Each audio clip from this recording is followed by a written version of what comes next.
Hi, sweet beans. Welcome back to Wild Geese. I'm your host, Anna.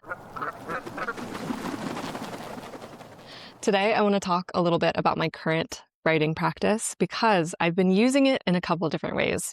Number one, to teach myself how to be more of an extrovert. This is a newer experiment for me, so I have less to show for it, but it's there. It's been top of mind for me lately.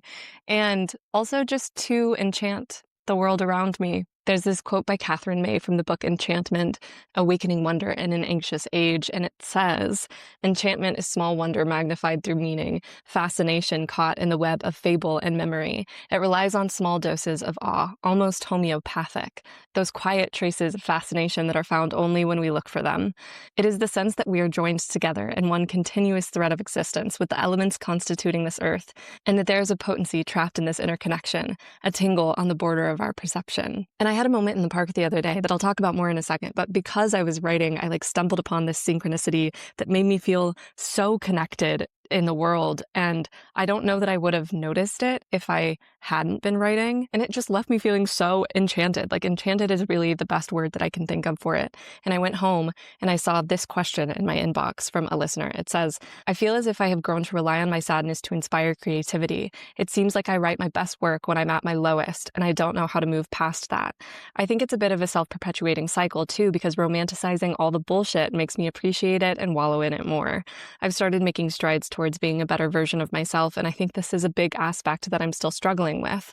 I really want to learn to use happiness as my inspiration." And oh my God, can I relate? I feel like for the majority of my life, I would only pull out my diary when things were bad. And then writing became this very fraught thing because I was really only using it to process really hard emotions. And I think that that's a great way to use writing, but it's not the only way to use writing. I've had kind of a newfound fascination with diaries lately. Ever since reading Anais Nin's diary, I've been into reading other people's diaries and writing my own. I mean, obviously, I'm not reading other people's private diaries. I'm talking about published diaries, things that people have consented to sharing with people.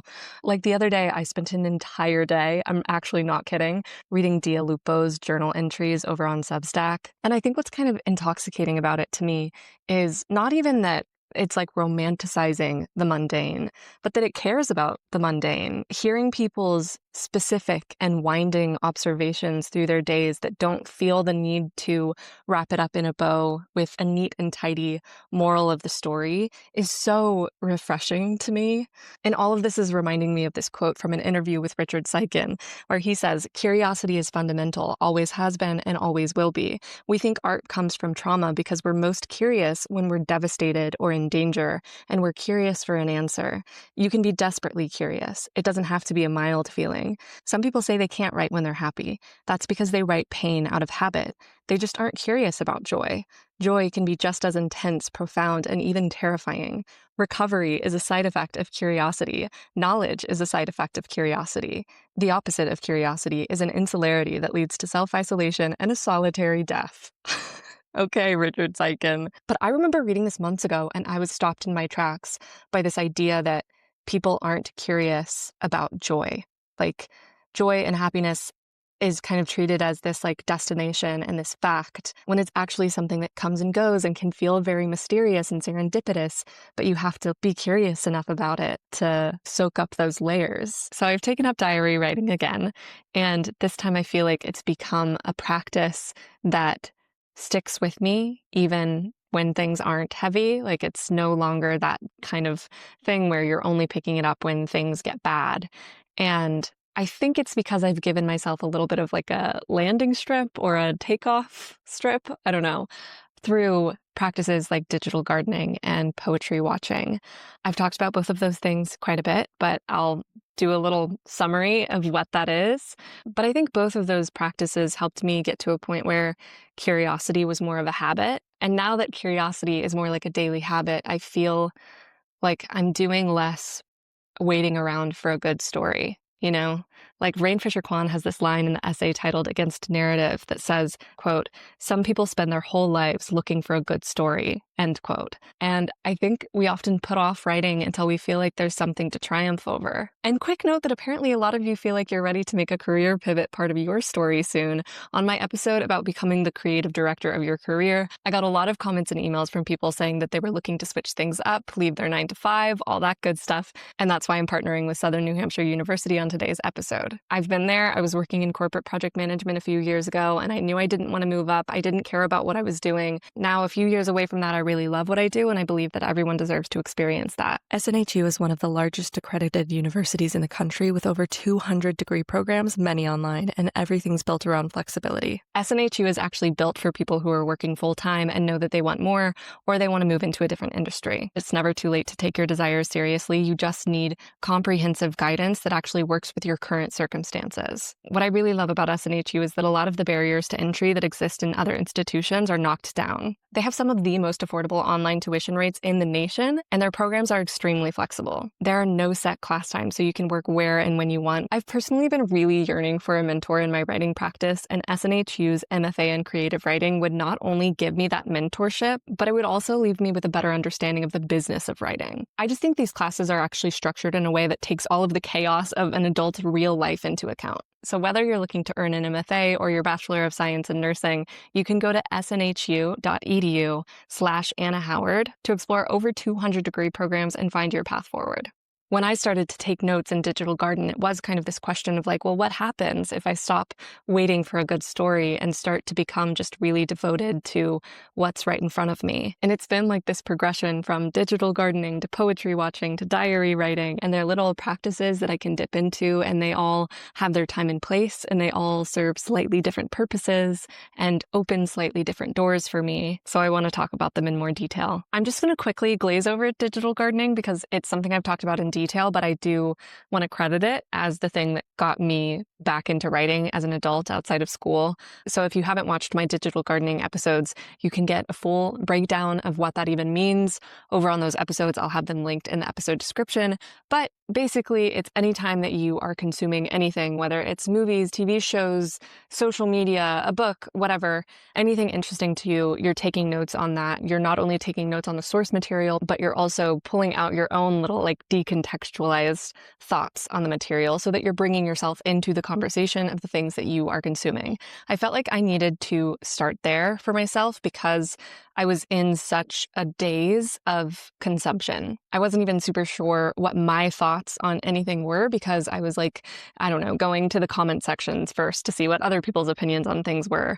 It was really hard to sit with myself. And there's a way of digital gardening where you can start to take these notes on all of these disparate topics and then start to see the connection between all of them. It's super fun. I highly, highly recommend. So a few months into digital gardening, I started what I call poetry watching. And I talked about this on the sensuality episode. Again, I will have that linked if you want more information on what I'm talking about when I say poetry watching. But basically, poetry watching is like people watching, but with the express intent of looking for little moments, little things that people say, little things that you're seeing that feel poetic. Whether it's like very literally someone is speaking in iambic pentameter, or you just see something that you're like, if I just wrote that down, it would feel kind of like a little piece of poetry. And I started doing that just in my notes app. I wanted it to be as easy and accessible to me as possible to like pull out my phone and note something down that I just saw before I forget to do it. And now I have this bank of just like piles and piles of notes of things that I witnessed throughout my day. And it's really lovely to just read through them sometimes and access little like fragmented memories of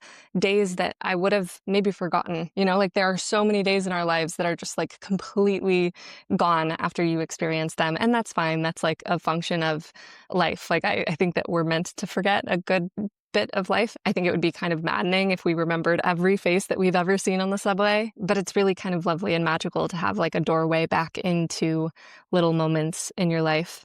Like a few weeks ago, I went to a free movie in the park, and as soon as we set our picnic table down and settle in and the movie's starting, I'm like, ooh, I have to go to the restroom. So then I start wandering around looking for a restroom, and there's one pretty far away in the park, and I start walking towards that. And as I'm walking towards it, I'm like picking up little fragments of people's conversations. I was walking past everyone on the benches. I felt like my senses were heightened to everything around me. And like, I remember there was a couple that was reading a bedtime story to a toddler. Most people seemed to be having these intense conversations. And as I'm walking, I pulled out my poetry watching notes and I wrote, "Everyone's having confidential conversations in the park tonight." I was like, oh, everyone's having intense experiences and I may not be part of them. Like, I may not be part of the crazy story that they are experiencing, but for just a moment, I can float amongst them and observe what an intense conversation sounds like. And then as I was leaving the park, you have to go through this tunnel. And usually I'm not in the park at nighttime because it just doesn't feel super safe. But this was like a Friday night where there was a movie happening. There were a lot of people around. So I felt comfortable like walking around by myself. But as I approached the tunnel, I got a little bit nervous because it's really dark in that tunnel. And then once I was in the tunnel, I actually was with 4 women that were walking with a toddler, singing opera just at the top of their lungs as they were walking through the tunnel. And then the little toddler afterwards was like, "Oh, such a good echo." And it was kind of this beautiful moment of just relaxing and being like, okay, I'm safe. And I don't know, like these are just little moments, little things that if I wasn't poetry watching, I wouldn't remember anymore. But they felt really potent as they were happening. So I think just getting into the practice of like taking notes while I'm on the go has been really interesting and something that I've been doing routinely for months now. I mean, I wouldn't say that I do it every day, but it's one of those things that I like pull myself back around to, and I'll forget to do it for a while and then come back and be like, ooh, I'm going to poetry watch today. And it's always like a really lovely return to presence. But it's also something that I've been doing and then leaving as fragments in my notes app. And there's nothing wrong with that, but it kind of felt like they were just piling up and piling up. And I don't know, that just started to feel a little bit frustrating to me. Not that I have to make use of everything that I note down, you know, it can be enough to just have these little moments to look back on and like open my notes app and read through every once in a while. That's a good gift to give to myself. But I had written a couple of personal narrative essays on Substack a while ago, and I haven't done that in a few months for a couple of reasons. One, for my own privacy, but also because the memoir writing form where you're trying to like contract a lesson from all of your lived experiences started to feel less and less aligned. And that doesn't mean that it's wrong. That doesn't mean that it's bad. It's something that was really very inspiring to me for a while, and then it fell off. And I think that that's like kind of the thing that's interesting about creative inspiration sometimes is that it changes. And I think it's really easy to look at ourselves and be like, what's wrong with me when the form that your creative inspiration is taking is changing. And that reminds me of this comment that Bjork left on a Reddit thread like 7 years ago that I actually have quoted before on the episode about bringing whimsy and play into your adult life. But she says, "I think creativity always lives somewhere and everyone, but its nature is quite pranksterish and slippery. And every time you grab its tail, it's found a new corner to thrive in. Perhaps the trick is not to force it and put it up against a wall and want it to be in a particular area, but rather with a lot of kindness, sniff it out and wonder where it has gone this time. If it's in sauce recipes, writing theater plays, paper mache improv with nephews, discovering new hiking routes, or simply trying to figure out a family member's sense of humor. I don't succeed in this all the time, but feel overall things have been more fertile when I trust this creature's instincts and follow it, rather than me willfully reforming it into a circus animal coloring by numbers. Anyways, as much as you'd like to ignore this animal, you have to attend it, because if you don't, then dark times turn up." So in other words, I guess Bjork also has the "you only have to let the soft animal of your body love what it loves" animal in her. But I bring that up because I think whether it's in writing or any other medium, we do have this tendency to like pigeonhole ourselves to say like, I'm good at this, I'm not good at that, and then not pick up on the signals of inspiration that are actually coming to you. So like, I have been so into reading other people's diaries lately, and I decided to go back to writing one myself, even though I had this idea in my head that that's not the right kind of writing for me, or like I'm not good at keeping up with a diary in that way. I had to trust that I was being pulled towards that form for a reason. sometimes I'll just be reading something and it'll make me excited to write. And it's as simple as like picking up on that impulse and following it before my brain talks me out of it, of being like, well, what's the point of that? Like in the past, you've never been able to keep that up. Like all of these voices in your head before they can really come online, just going ahead and changing the form. So I took my notebook out to the park the other day and I was like, I am going to write a diary, whatever. And that's when I had that moment of synchronicity that I talked about at the beginning of this episode. And I'm just going to read you a snippet of my diary here. Don't worry, I'm never going to share a piece of my diary that feels too personal to share. I've got my own back here. But it says, in the park, I walk across a massive lawn with Strangers by Belle Burden playing in my ear. The audiobook, for clarification. I settle under a tree where a man naps with his Uber Eats carrier next to him and a woman with a stroller carrying a baby I don't see. I lay back, taking the words of a very rich lady who had her heart broken, only to realize she likes herself more on the other side of it. There's a thrill to this realization every time. I'll read 1,000 breakup stories, sing 1,000 songs of teenage heartache, only to arrive at, oh shit, I like myself more without him over and over again. It's like settling under a warm blanket after a long, hard day. Dragonflies circle in the sky above me, beautiful winged beings smiling at us on the ground. I'm so lucky to be here. I'm happy to have enough space to notice the dragonflies hanging out with us, the lone woman, the caretaker and the child, and the delivering man on break. Now I'm writing this 5 minutes later, and I'm not kidding you when I say that Belle Burden, the author of that book that I'm listening to, just mentioned dragonflies in my ear. Apparently, she was swarmed by them one day after her divorce. She turned to the internet, wondering if a group of dragonflies meant anything about the state of her house, wondering why they came to visit. After looking it up, she learns that dragonflies symbolize self-actualization. Sorry, my microphone was off during that last segment. Hopefully it wasn't too terrible to listen to. But yeah, I feel like that experience in the park just felt so magical and like kind of mystical to me. And that's just my experience at face value. I think I've been a little bit resistant to packaging up my poetry watching fragments and snippets into these like very clean arcs and very clean narratives with a little bow of a moral of the story or a lesson at the end. Because while sometimes that feels good, sometimes it also feels reductive. It's like, yeah, I actually don't know why I was seeing dragonflies and then I was hearing about dragonflies on the audiobook that I was listening to. And I guess I could like project some meaning on top of that, but sometimes I don't feel like it's my job to be a meaning maker, even as a writer. And another thing I've really been loving about diaries is just the descriptions of other people. Like I think sometimes when we think of a diary, we think of just like itemizing what we've done in a day or thinking very deeply and analytically about our emotions. But something I love both about Anais Nin's writing and Dia Lupo's writing is that a lot of it is dedicated just to looking deeply at other people. And I feel like there's this thing where if you're a writer or a reader, there's like an assumed level of introvertedness. And there's nothing wrong with being introverted. I'm a very introverted person, but I do kind of want to challenge in myself that assumption that like being a reader and a writer will lead to this isolated life. Like I think of what makes a good conversation partner, and it's a person who asks really good questions. It's a person who pays really deep attention and is really interested in the other person, a person who is putting energy outward onto the other person. I love people and I love conversations, but sometimes I feel like if it's more than one-on-one, like I feel like I thrive in one-on-one. And then once the group gets bigger and bigger, I kind of feel like Bonzo, our cat. He does this thing where he'll like beg to go outside and then we'll let him outside and then he'll just sit outside looking at us inside. Like he just wants that pain of separation. And it's like,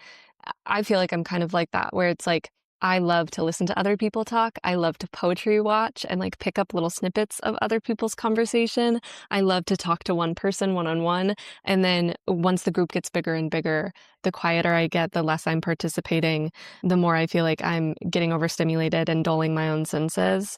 And it's like, okay, how can I use my writing practice in a way to sharpen my senses in those moments? I can use my writing practice as a way to have a richer experience of living in my life instead of my writing practice being this thing that's like kind of taking me away from my life. But the other day I had a birthday party that I was going to, and like hours beforehand, I found this Substack essay that's titled, How to Talk to Anyone at Any Time, The Art of Extroversion. And I'm a sucker. I was like, I want to know. Tell me, please tell me, how can I talk to everyone? Because you know those people who can do that, who have the social skills to like talk to a brick wall. And like, I want that. I want that experience because I think that it makes for a richer experience. Like, I met this other YouTuber named Anna the other day, and she's just so charming. Like, she is so extroverted, so charming. By the time we left any location that we were at, I felt like she had made like 5 new friends. And I want that experience for myself. And I think it's like a little experiment that I can run to use my like natural state, my natural way of being, which is to really like sit back and observe and stay quiet. I know it doesn't seem like it because I have a podcast where I talk a lot, but in all actuality, I'm alone in my room talking to a camera. But I can take that natural state and actually use it to like enhance my social skills, because I think social skills are very learnable. And I'm not trying to paint the picture that I'm like socially incapable of moving throughout a room. I am, but there's an experience of living in this world that I would like access to, which is the experience of being able to talk to anyone, exercising that habit of curiosity when it comes to other people. And if the thing that ignites my curiosity about other people is writing, then I should lean on that. Like, I even think about something that I love to digital garden about is TV shows. I love to watch a TV show and then digital garden about the dialogue. I love to see how much of a show's dialogue relies on subtext. Like, I watched Mad Men and it was all subtext, and now I'm rewatching Girls and it's like no subtext. I find it to be fascinating, and I find it to be fascinating in real life too, but I have the bad habit of like sitting back on my heels and just listening because I'm so fascinated by like the undercurrents of every conversation. I want to get better at like guiding the conversation with really specific questions. I think about that essay, Good Conversations Have Lots of Doorknobs by Adam Mastroianni, where he's basically saying there are 2 types of conversationalists. There are people who really rely on questions to be an invitation into a deeper conversation, and there are people who really rely on statements to be an invitation into a deeper conversation. And when you've got 2 question askers coming together, the conversation flows because it's like question, answer, question, answer, question, answer. And then when you've got 2 statement people coming together, it flows because it's like statement, statement, statement, statement. But when you've got 2 people coming into the conversation with different expectations, that's when you have sort of a stilted conversation. So like if you've got a question asker and a statement giver, this person is seeing questions as an invitation to a deeper conversation. So when the statement giver gives a statement, they think that the statement giver is shutting the conversation down. And the same goes for the statement giver. If he's saying a statement and this person is asking a question, it's kind of feeling like, hey, I just offered up information about myself to you, and now you're asking me a question, but you're not reciprocating the information. So now it feels like an imbalanced dynamic. I don't know if I'm really explaining this super well because it's been a long time since I've read this essay. I will have it linked, but it's always stuck with me. And I feel like I am better at declarations than I am at questions. And it's not because I'm not a curious person. It's just because I have a hard time thinking of questions sometimes, especially in a group dynamic where things are moving so quickly. I've just kind of had to come to be at peace with my pace being a little bit different than other people's. But I went to a birthday party the other night with the intent of going in with like the writer's mindset. I was like, I am going to write about this afterwards, and I want to remember as much as possible about the people that I meet afterwards. And like, that's just fun, and it ignites something in me. And I did. And the results were that I felt like I was a more active participant in the conversations that I was having. And also the observations afterwards were so fun. Like, I feel closer to the people that were at that party, not just because we were at a party together, but also because I was so keyed into their little quirks and complexities and little moments in the conversation that otherwise would have just floated on by. I like took mental note of and wrote afterwards. And I can read back those notes now and see like the little absurdities that make me just love those people a little bit more. Like, listen to this little section from Dia Lupo's journal. I feel like the way that she writes about her friend is just so lovely. She says, Erica's so gorgeous in a famous kind of way. Like, she could tell me she's actually a renowned French actress, and I'd believe her despite our years-long friendship. She orders a Greek egg white omelet with fruit, and I go full sicko mode because I'm a pregnant bitch in a New Jersey diner, the sampler with pancakes, eggs, bacon, and sausage, at a side of breakfast potatoes. Her daughter occupies herself with a bowl of half and half packets and a Tide-to-go pen, probably for the best as we delve into a juicy kiki, the details of which benefit no child's developing mind. What can I say? We are bad girls in adult women's bodies, and it feels so fucking good being out with another mom who is also a writer, and like a person who wants a big, gorgeous life, who shares in my sense of nihilistic online humor. Erica is something of a legend on X, where she has become uncancelable. When we finish our meals and head to the host's stand to pay, her daughter grabs both of our hands, and the 3 of us walk very slowly together like a cute little family. Girlhood. Like, this is what I'm talking about. This is why I love a diary. I love that you can feel how much she loves her friend Erica in that little passage. I love that I feel like I can picture this person. And it was the same with Anais Nin's diary, like all of these characters from the 30s that touched her life in these big and small ways. And she's not just telling us about those people in order to make a lesson out of the connection or make meaning out of the connection. The experience of knowing that person is in itself enough of a reason to write about it. And I guess it's just like the addition of a diary, a consistent practice of coming back to a diary feels significant to me because the poetry watching gives me these snippets of attention as I'm moving throughout the world. Digital gardening gives me a way to put myself in the conversation when I could otherwise be very passive. And writing a diary just feels like a way to bring myself back to my own sensual experience without the need to perfectly justify or define or again, like put a little bow on it and say, well, that's the moral of the story. Like going back to Against Narrative by Rain Fisher Kwan, she's talking about her experience of falling in and out of love with her ex and how every time she has tried to write about it, the impulse has been to meaning make, to try to figure out why it happened in the way that it did. And she pulls this quote from Maggie Nelson's book, Bluettes, which says, "Perhaps it is becoming clearer why I felt no romance when you told me that you carried my last letter with you everywhere you went for months on end, unopened. This may have served some purpose for you, but whatever it was, surely it bore little resemblance to mine. I never aimed to give you a talisman, an empty vessel to flood with whatever longing, dread, or sorrow happened to be today's mood. I wrote it because I had something to say to you." Then Rain says, quote, "What Nelson offers here is the idea that interpretation can be a kind of forced objectification. To engage in the romance of assigning meaning can deny humanity, autonomy, a deeper and more complicated truth. I think of Nelson's letter when I feel the impulse to close my past experiences up and hold them like an object, finite and bounded next to my chest, representing something, teaching me something, a story to tell rather than an ongoing force that meant something and means something far beyond the words we have to describe it. And I think that's why a diary feels so enticing to me right now when I've got many essays that are personal narratives that come to these clean conclusions with solutions and lessons. And I love the idea of having this like living, breathing document, diary, whatever, that's not really putting pressure on us to know why anything is happening and what the big lesson is. I feel like we're so like pushed into these ideas that everything that we put out there, everything that we make needs to add value and needs to have a solution. And with that, it feels really good to write something that doesn't demand that of you and just helps you exercise that habit of curiosity and deepens your experience of living in the world and talking to other people. And that's not to say that it's like this horrible thing if you're writing in your diary and you're trying to find the lesson in a hard experience. I think that that's just a very human instinct. But I think there's real magic in writing beyond that. I also think diaries have this beautiful way of holding our contradictions and letting them exist. This might be kind of morbid to say, but I almost think of it sometimes as like writing to the dead, like just giving them a little taste of experience again. They're not judgmental characters in my mind. They're not these beings that need to be taught how to live because that's not what they're doing. But maybe they'd like to remember what it's like, and maybe they remember what it is to be a person full of contradictions. I think my favorite characters to write about and read about are the ones that sometimes make no sense, that are very complex and are still figuring themselves out, that are like actively in the process. And I saw this post by Corinne Craig on Substack that says, "It's okay to disagree with your own work.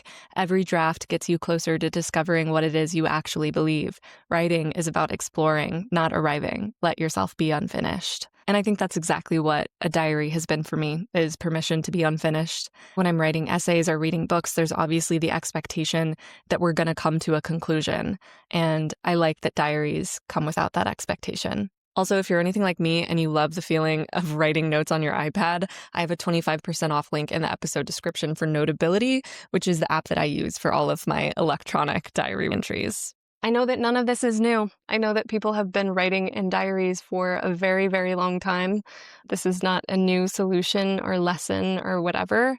It's just what I've been doing lately that feels very exciting and alive, and I feel more connected to myself and the people around me because of it.